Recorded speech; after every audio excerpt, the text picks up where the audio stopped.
6. I am satisfied. Maeve's expression became solemn. Wetting her lips, she said, Young master, knowledge of the paths comes with its burden. You anticipated that you might lose your memory when you went for the ritual, so you wrote your thoughts in your diary. As a member of the royal clan, your knowledge of the path is naturally more complete than mine, and I could provide you false information not because I intend to, but because my knowledge of the paths is still very limited. Maeve continued speaking after a slight pause, and she collected herself. You should understand, young master, most people in world would not be able to come into contact with the paths of dominion or even understand its workings even if they are shown. Rowan frowned a little at the inflection in her voice when she said this world. Were there perhaps other worlds that were known? Could they be visited? He was in a brand new world and anything could be possible. Was this an alternate reality, or was he still in the same universe and on another planet? He figured these questions would be answered in time and he should listen more to Maeve. Or he could just be mad and everything happening was just a feverish phantasm of a mind tearing itself apart. As always, he placed the solution on time. His new state of emotional detachment aids him in his decisions. Maeve manifested a heavy book from thin air and placed it beside him. Whatever the method she used to do that, it was still impressive. He made sure not to appear too surprised, though he had no memories of how she was able to perform her spatial magic. He was bound to figure it out soon enough. He moved to touch the book, but she placed her hand on his. Master, be careful. You have always wanted to become a dominator. You've paid an awful price to become capable of becoming one. Sigh. Maybe too much. She looked at him and he detected a slight sense of sorrow in her eyes, but still he saw pride in him. I would make sure you are not disturbed at this time. She bowed formally to him and quietly shut the door. Rowan mused at how she stopped calling him young master to master, but that slight change brought about a sort of formless pressure around him. Rowan closed his eyes, allowing his mind to become empty. It was a trick he learned during the rough patches of his life. By emptying his head, he found it easier to think. It appeared that he was sinking into the role of the prince. He accepted it. This world and the magical situation around him were sucking him inside its web, and his previous life was turning to shadows. It was easier to accept than what. His life these past few years had been out of control. His motivation was gone and he drifted through each day with a lesser will to strive. He had tried, yet fate was an unkind judge. He had always been found wanting. This new situation offered something so fantastical it drew him out of his lethargy, and he had a faint expectation brewing inside his chest. So it was almost natural to let the memory of this prince, no matter how patchy it was, meld with his habits and desires blending. He opened his eyes and he buried the traces of hesitation inside his heart. The state of his awakening in this world haunted him, and if he were to find solace in anything, it would be in the means to protect himself. Taking this step would mean he had mostly accepted the truth of this world, that he was now different, that reality as he knew it had changed. Besides, he had never seen himself as wise or knowledgeable. He did not have all the answers, and he had never pretended as if he did. He could only try his best to make the best of any situation he found himself in. Now let's find out what this journey has in store for us. Would he look back one day and regret journeying on this path? He suspected that if he never touched this book, this diary that lies in his hand, he would live well. He had won the lottery if this was the afterlife. As the son of a prince, this manor was his. He was rich, and he could forget the horrifying nature of his birth into this world. He could be happy under the protection of his father, could he? His memories were patchy and not fully have time for deeper introspection of the circumstances he found himself in. He could at least come to a conclusion, which was that he had to tackle any situation he found himself in with a position of strength and knowledge. That had always been his motto. A man without a plan was adrift in fog. He was purposeless and was easy to manipulate and tear down. He should know. The last part of his life was precisely that of a vagrant. Running away from the truth was foolish. He was not an ostrich that would bury his head in the sands and hope for the grace and mercies of others. He was Rowan Curins, and he would not run from his problems. And if it was too much, if his bones break and the weight of this world drained everything from him, if death came for him once more, he would go into that endless night with a smile on his face. After all, he died once before. Who was keeping count? A dominator. The words brought a slight tingle to his spine. His pupils constricted and his breathing increased. He suddenly remembered a memory and he stood up and looked around the room. He was getting used to the memory meld, but there were still some bugs to fix. He recognized this room. It was his favorite, and he loved the view. From here he could see the misty mountains. And when the sun rose, it painted a picture of beauty over the valleys and hills that made him smile and brought him a sense of contentment. This was the manor allocated to him by the purview of his birthright. It had a moat, numerous rooms, and a barrack that contained a stable detachment of troops. The room he was in was tastefully furnished, and a soft white carpet was spread on the floor. A humongous bookshelf covered both sides of the wall, and a workstation placed near the window was covered by a large piece of hide from an exotic animal. A thought occurred to him, and he walked to the ornate standing mirror by the adjourned bathroom. He unbuttoned the top of his robe and checked his chest. On his heart laid a red tattoo of an eye. He never recollected getting one in either of his previous lives. He stared intensely at the details of the tattoo when the tattooed eye blinked and faded away, startling him. He touched the spot on his chest, and underneath his fingers he felt something bulge and squirm. He withdrew his hand in shock. The moment he touched the spot of the faded tattoo, he had received a sensation of hunger and filth, of cold and an endless nothingness. and he felt a deep fear what was hiding under his skin. Rowan sighed. Some decisions were taken away from him. No knowledge he knew would explain what lies below his skin. It reminded him a little of the hooded man in the slaughter mansion he woke up from, but somehow what he just touched felt worse, although it appeared to be asleep. He walked to the window and looked at the open vista. The air was cold and he hurriedly buttoned his robe. The sun was setting and painted the landscape a breathtaking shade of gold and green. Rowan stood for a long while, his thought unknown. He silently turned to his workstation, bringing the heavy diary along. He finally settled and opened the diary. The first words made his pupils shrink. It read, "My Lord Father wants to kill me, but I am satisfied." Chapter 7. Tryon. Rowan had a faint fear that he may not be able to read the diary, but thankfully his premonition turned false. The words at first seemed like gibberish, but slowly it began to make sense. This process happened very fast, almost instantaneously. Those grim words were pressed into the pages as if written in distress. Again, Rowan tried to remember the past and the relationship he had with his father, but it mostly was a blur. From what he could infer, the third prince was generally known and loved by the populace. The city he governed was thriving, his policies were fair, and he gave back to the merchants and citizens. He had a keen eye for great trade deals and brought wealth to his city. But that was on the surface. That was a part he knew the third prince played. He was not interested in the propaganda for the masses. He wanted the real truth. He knew the third prince was not to be trusted when he was hugged by him. It felt like being smothered in the coils of a giant snake. Placing his focus back to the book he held, Rowan could see that the ink used on the first page was red while the rest of the diary used the traditional black ink. He brought the page closer to his nose and caught a faint whiff of iron. Was this written in blood? Red was one of the primary colors of the Curion's family. It represented the burning flames in the heart. It had no ties with blood. He did not remember writing this. He did not remember much of anything really. He mentally chastised himself. If he was going to analyze every word he came across, he wouldn't make any progress with his patchy memory of the prince not helping matters. He continued reading as he turned to the next page, anticipating yet dreading what he was to find. It turned out to be a standard diary, with inconsistent details from a writer who expected to understand the jumbled recollection and writings. Essential terms were missing, and there was no background for many of the strange terms used. Rowan made a mental note to properly investigate them. He began reading. Uleti 774. It was said that when the gods slept, Primos stole their weapons and used them to battle the calamities that plagued mankind.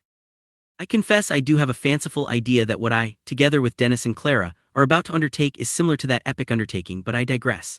The auction was successful and I was able to collect all the pieces of the divine weapon of ice. It was a shame I had to fork up 3 bottles of Redwin wine. My heart still pains me for that loss, but that damn greedy merchant Beirut will never do any transaction at a loss. It was a relatively short journal entry. He saw 2 names, Dennis and Clara, and after racking his memories he could recall details of these 2. Dennis was a rambunctious noble brat constantly looking for new thrills. He had deep pockets because he was part owner of a large steel mill. Rowan took advantage of the fact that Dennis was a thrill seeker and used his resources to pursue his occultic agenda and achieve his burning desire, freeing his mother. Clara was a librarian who had an impressive grasp of ancient text and languages. She was multilingual and had a knack for research. Although her family was not well-to-do, her father being a train station attendant, her expertise made her an invaluable member of the trio. He took out a ballpoint pen from the drawers and took out a new hardcover notebook. He would put down specific words and names so he could flesh them out properly. Biting the end of his pen for a second, Rowan began to write divine weapons, auction, merchant Beirut. He was satisfied with this entry. He slowly turned the page of the diary to the next. Uleti 1074. I had a falling out with Dennis today. It's an understatement when I say he was not pleased with the idea of crushing a divine weapon to feed a demon, even if it's the lowest tier. It took a while to convince him about the sheer difficulty of such a task and that we would most likely fail, but he was adamant that we could not risk the divine weapon. I may have underestimated the desire for power from Dennis. His cheerful personality was a facade, I think. Clara warned me about his lust for power. Why would anyone want a power like this? That leaves your humanity behind and makes you a thing of despair. Trouble in paradise. From what he could piece together from Rowan's memories, he was a typical scholar, head buried in books and heart set on dreams. He pursued knowledge just to quench his thirst for the unknown, and although he was born in affluence, he was not affected by his status. His sickly constitution made him not able to compete in the political arena of a large royal family, and his interests cemented away any chance of playing in power games with his brothers and sisters, so he was ignorant of how much the allure of more power was to a noble. He turned the pages and slowly sank into the retelling of Rowan's life, occasionally bringing up his notebook and jotting down specific phrases. The light began to dim as evening came around. He switched on the gas lamp beside him. It burned with a green flame illuminating his face in a ghoulish manner, and he sank back into reading. At that moment no one who saw his figure would mistake him for a child. The chair was low and the table was a little too high for him, so he had to haunch to read comfortably. He sat on the edge of his chair, yet his focus was intense and his concentration absolute. This was not the demeanor of a child. As the sun set, the moon rose. Rowan had been sitting down for over 4 hours, and so he stretched to relieve fatigued muscles. He had been able to sort through most of the diary. He closed his eyes and rubbed his forehead as he placed each memory in its place and sorted out his thoughts. This world was a strange and terrible place, where the supernatural was not the stuff of nightmare and imagination, but was a reality experienced by everyone in varying degrees. This world contained gods and monsters, and they had left their mark on its surface. Every trace of life had felt their touch, whether for good or ill. Some nobles choose to let their people live a life of ignorance, separating the supernatural from the mundane. Most were not successful, for the magic inevitably bled through the facade of normalcy. It was hard to explain away the massive shape of a dragon flying overhead, or why some children were born with the capability to bend reality. This world was called Tryon. From the edge of his perception he heard whispers and he smelled ozone, almost as if a storm were coming, but his eyes were still closed. He had overdrawn himself and had pushed his young body far beyond its limits, and exhaustion pressed down on him. If his eyes were opened, he would have seen the area around his chest light up, and like smoke, moonlight streaming through the windows diverted and poured into his chest. A shock of cold drove him up and saw the light from the moon bending and flowing into the tattoo on his chest, and in each passing moment, the glow from the tattoo increased. The tattoo of the eyes that had faded before had returned. His breath caught in his throat as he was not just witnessing something fantastical, it was happening to him. Primordial record. Rowan heard a whisper, and his mind fell into a daze. He felt his heart contract and a black book entered his mind. It flipped open and he saw a picture of his face, but he was grown up. It was a picture of a regal blonde man with green eyes. The image blinked. Rowan paused and stared at the image for a while, looking closely. The image appeared to be breathing, and interestingly enough, it was also staring back at him. Since the pages were red, the face resembled a decapitated head in a pool of blood, reminding Rowan of the circumstances when he awoke in this world. The book began to rapidly flip to the 7th page where words began to form. The words resembled some form of hieroglyphs. Slowly they began to take shape in his head, the words shifting and bending until he could understand and read them. P. Name: Rowan Curian's age, 11-12 strength, 0.2 agility, 0.2 constitution, 3.5 spirit, 1.5 class, none title, planewalker skill, none passive, decipher language complete, icy soul level 2 records, Scion of light level 00/5, Scion of darkness level 0/5, level 00/1000, level 00/1000, soul point 0. Remark: divine fodder. Rowan stood for a while, his heart raced, yet his mind was calm. This state of mind reminded him of when he first had this sensation, the feeling of control when his body panicked, but his mind was still. It was inside that slaughter mansion, where 3 diabolical men plot devilish machinations in the midst of dancing corpses. This book in his heart should be the most likely cause. When he was going through his diary, he had placed extra emphasis on searching for details on the ritual. Yet there was no mention except for the first cryptic message in the diary. The rest was normal gallivanting of a knowledge-driven scholar with a fair degree of knowledge on the supernatural. This knowledge included many topics, most especially the fantastical might of divine weapons, which were powerful artifacts controlled exclusively by royalty and powerful families, with different organizations owning a few of them. Rowan was fascinated by divine weapons. He had researched a lot on the subject, hoping to find a cure for his frailness, but fearing the corruption they brought even more. Rowan eventually purchased a lesser variant, but there was no knowledge of any divine weapon such as this black book inside his heart, if this was at all a divine weapon. This black book, the primordial record, could be his path to power and safety. Unlike the previous Rowan, he had no distaste for supernatural power, and he needed to feel in control of his life, for he felt confused and powerless. He steadied himself and slowly looked through the information presented to him. The first thing that came to him was his lifespan. According to this, he had less than a year to live. Even under the influence of the strange mental detachment, he still felt a chill that struck him deep inside his soul. Life had a different meaning when you knew the moment you were going to die. Every passing moment was felt, and every second counts. This was a sick joke against all odds. He survived death itself only to die just a year after he was reborn. Put away those false dreams. "Oh, foolish mortal, did you think you could forego your destiny?" Rowan thought he could hear the voice of death as it was delivering the perfect checkmate. A bubble of anger began to grow in his soul. He was not particularly scared of dying, but no one loves to be the fool of fate, to be the plaything of the powerful. He died in mysterious circumstances in his previous life, as he could not even recollect how he passed away, only to awake in a slaughterhouse, his mind scattered, his body reduced, and now his life a fraction of what it should be. He wanted to not believe what he was seeing. having no way to test this hypothesis about his pending death a year from now, but he had an idea of how to test the validity of this record. Furthermore, he would be a fool to dismiss what was happening to him. Nevertheless, he was still cool-headed, his hands were clenched while his eyes were empty. For the moment he had no other pressing concerns. Time to him was now his most precious asset, and he ought to use it wisely. He rapidly scanned through the information and realized that when he concentrated on each of the words, descriptions of their purpose entered his mind. The normal adult man had an average stat distribution of 1. His was a pathetic number as his strength and agility were far below the norm. The misnomer would be his constitution and spirit. They were incredibly high, especially his constitution. He felt the number like that should be ridiculous.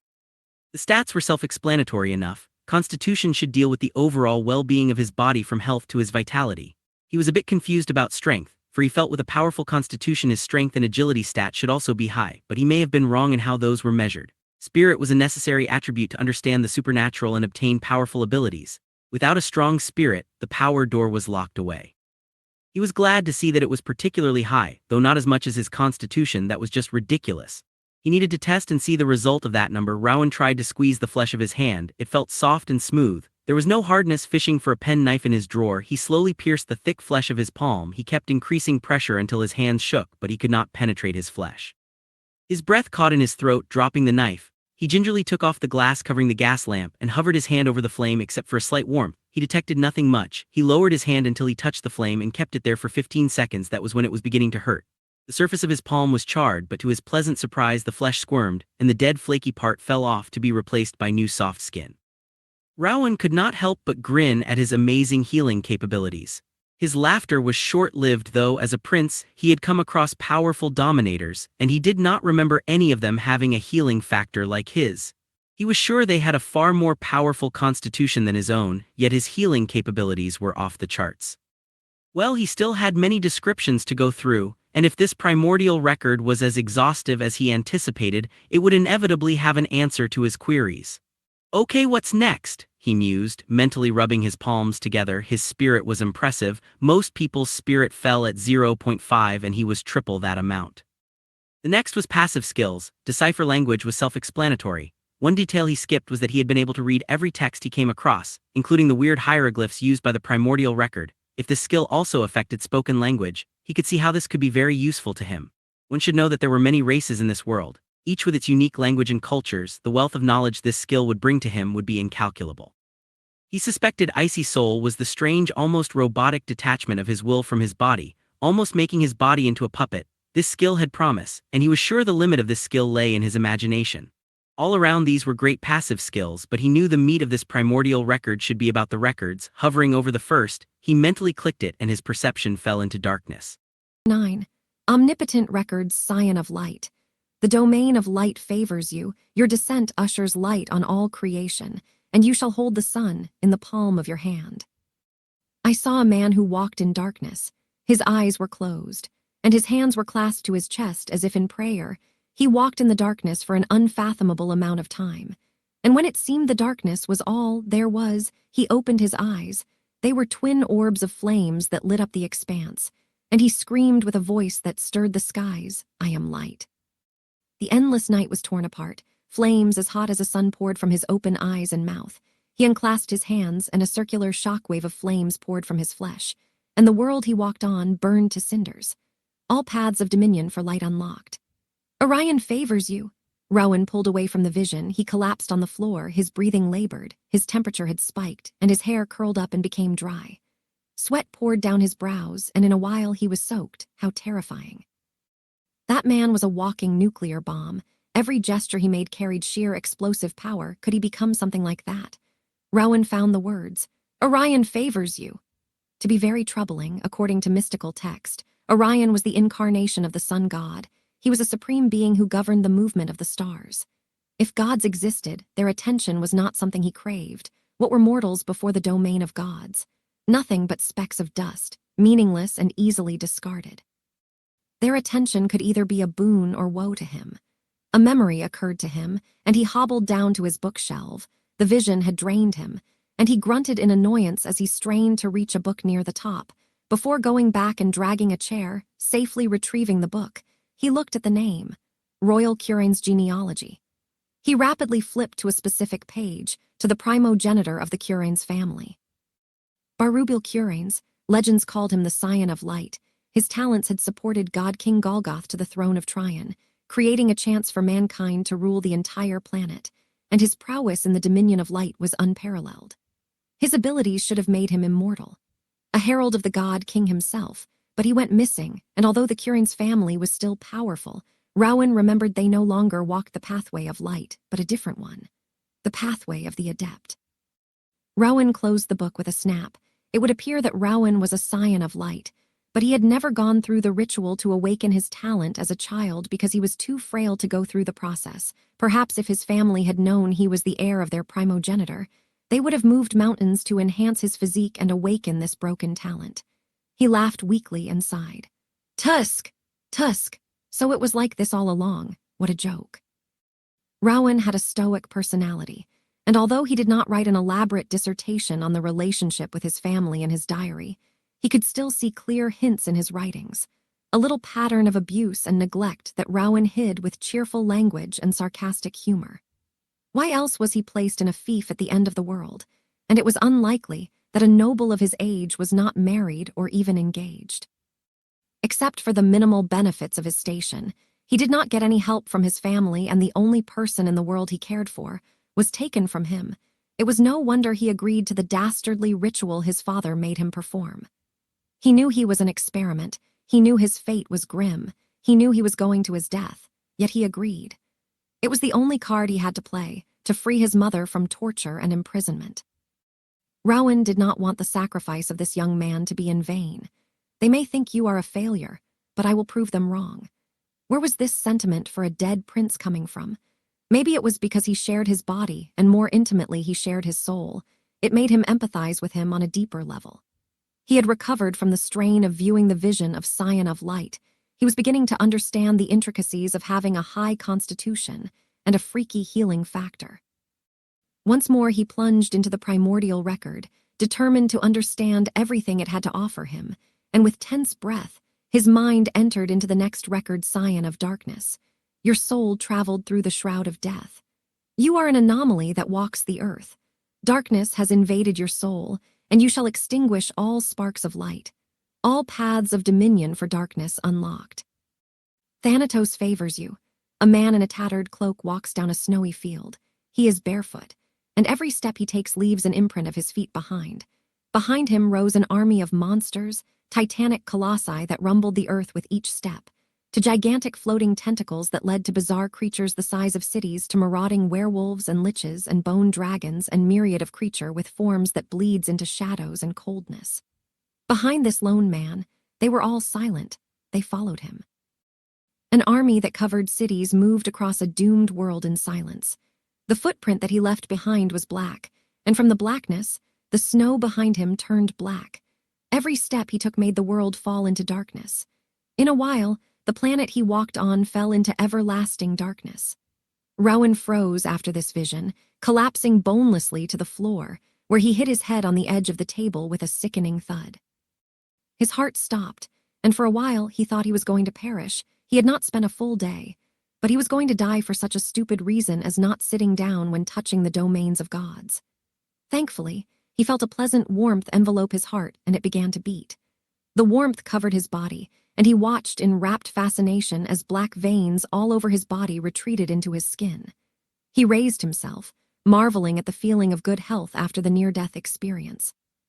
It occurred to Rowan that he was not being careful enough, but the dam had already burst. Nothing would hold him back from checking out every secret here. Not trusting the chair, he sat on the ground cross-legged. His mind went back to delving into the Scion of Darkness, and he contemplated on the new favor from another god, this time a death god. Rowan knew you should not slap a smiling face, but unsolicited favors, especially from gods, were not necessarily a good thing. Their blessings can be heavier than mountains. But why should he worry about gods? According to the accepted texts, they were all dead or fled from this plane of existence. The god king brought down their dominion. The primordial record had opened a link to these forgotten gods. How novel. The pathway of light and darkness were two different pathways, and if Rowan did not miss his guess, would he be able to utilize both paths? Or would he have to choose? He hoped it was the former. Rowan did not feel safe in this world, and he would never reject any chance of becoming more powerful. The primordial record, what sort of existence was it? To draw two polar opposite alignments together in the same body, and yet he was aware that there were still more records left. His phantom fingers itched as he pushed the next button. A flash of black text materialized over the page. Warning, if you are about to view an omnipotent record, proceed. Omnipotence, Rowan liked that word. Would it kill him if he opened it? He hoped not, because he was going ahead. Proceed. 10. Hatred. Eternal and endless death is a footnote you have conquered eons ago, rapidly healing from all physical damage. If death still finds you, consume lifespan to be reborn. A thriving city appeared before my eyes. It reminded me of the metropolis of my previous life. Millions of people going about their day, working, eating, fighting, getting married. The breath of the city was exuberant. The sun was shining, and life seemed boundless. There was a silent groan that was felt rather than heard, and everyone went still. Even the birds stopped flapping their wings and fell, their little hearts beating so fast it exploded inside their chest. Almost like a naughty child scattering his sand castle, the city broke into pieces, and millions of lives cried in sorrow and were silenced. The ground of the city heaved and turned, and a gigantic form that defied meaning rose from the ruin. The skies darkened and shattered, and what rose was a gigantic brown palm, the city. No, the entire continent was on the palm. My sight zoomed to outside the planet. Like a butterfly opening its cocoon, a humanoid creature broke out from the planet. The subsequent explosion of the planet barely ruffled his hair. The universe was shaken at the birth of an Empyrean. Rowan did not face any discomfort when he awoke from the vision. He had been bracing himself for any metaphysical reaction from viewing this record, and was glad his fears came to naught. He was reminded of the remark about the attention of the gods when he viewed the records of Scion of light and darkness. Perhaps those reactions came because of the attention of those gods. Rowan was still in awe about what he had witnessed. This was the third time he had seen a planet die, and every one of them was as impactful as a blade through the gut. But this one felt unintentional, a side effect of an Empyrean been birthed. If he used the analogy of a butterfly, then the planet, the entire civilization, was built on the cocoon of a budding Empyrean. The description of this skill was enlightening. He remembered the statement the man with the freezing hands in that nightmare mansion called him. A chick who escaped his broken shell. They all were surprised at his survival. Whatever had happened to him at that place, it was so dangerous that he was not expected to live. Was this record the secret to how he survived? If his lifespan was consumed to resurrect him, was he not supposed to appear older? He wondered why they allowed him to leave. Was his survival not a valuable reason for more experimentation on him? Was he still under some sort of observation by a third party? All these queries juggled around in his mind, and he knew there was no way to readily answer most of these questions. He just had to keep learning and improving his odds. Eternal and endless also left a bad taste in his mouth. He had only a year to live, of course. He saw the prefix after each of the records, but he had no idea how to level them. He gritted his teeth and continued. Maybe he would understand more with the next record. Soul Caesar, your existence is a confluence of impossibilities. A scion of light heralds a new age, and a scion of darkness presages its end. Your existence gives birth to a forbidden power. Everything has a soul that should return to the universe for renewal, and you have broken the balance. Hates you. Black. Maeve walked up the stairs. Her gait was firm and steady, and each step was climbed in the same manner as clockwork. Night had fallen, and she was to make sure her master was sleeping and to take care of his needs. She had given him enough time to go through his diary. The coming days would be rough for him. She had to prepare him to face whatever storms were surely on their way. After all, he was now in the body of a child, and it presented a vulnerability that his enemies and family members would take full advantage of. Keeping the news a secret for as long as possible was the best play, but further drastic measures were needed, for this matter could not be covered for long. One could not cover a fire with paper. Reaching the door, she gently knocked after waiting a while and not receiving any response. She listened closely and heard nothing except a low moan. Opening the door, she saw the young prince standing by his bedside. He was hunched over and was fiddling with his face. His back was facing her, so she could not see his face. Maeve called out, "Young master, I came over to inquire if you required any assistance or have any queries you need answers to. You are usually too entrenched in your work. For the moment you have to go a bit easier, you have not fully recovered." Silence answered her. No, not silence. A low, throaty chuckle that made her frown. The young prince continued to fiddle with his face. The room was dark as the gas lamp was switched off, and the only lighting came from the moonlight coming in through the window. But a dominator of her level could see in low light conditions. She sniffed the air and her expression changed. With inhuman agility, she lunged at the prince and seized his hands. His entire body was wet and sticky, and he kept struggling to free himself.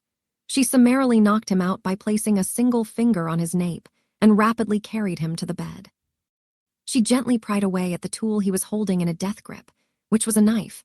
Wrapping it in a piece of linen, she materialized from the air. She made it vanish. She rapidly brought a bowl with warm water and began to clean the prince. Her gaze was cold and filled with wrath and anger. The eyes of the prince were two gaping holes. He had been ruthlessly stabbing the fragile orbs. Judging by the amount of blood she had cleaned from his body, he should not be alive. The rug on the floor was soaked with blood. This was a side effect of the ritual. It was her eternal shame that she was schemed against and was not present when the prince went for the ritual. After that harrowing experience, there was no way she would allow him to die on her watch. The prince woke up with a gasp, startling her. Rowan waking up should be impossible. The power of sleep was under her domain. She wanted to spare him pain for as long as possible until she found ways to heal his eyes. Rowan gasped and turned around, clearly in shock and confusion. "Young master, it is okay. I am here." With sorrow and anger present in her voice, she continued, "Please be calm. You have lost a lot of blood. This should be my fault. I apologize for harming you. Your diary must have triggered a reaction from the ritual you partook in." Rowan gestured for her to stop wiping his face. He whispered, "Maeve, the diary was not the problem. You have done an impressive job. Fetch me my coat." "Young master, your eyes." "It's no problem. See." Rowan's eyes seemed to squirm and vibrate, and new flesh grew from the darkness of his empty socket. He slowly opened his eyes. They were white and pure and glistened white. "I am okay. Get me my coat." "Yes, young master," Maeve replied in shock as she strode to get the coat. Her amazement was total. As she pulled down a thick coat, she dimly heard from her master, "I am going to kill every last one of you."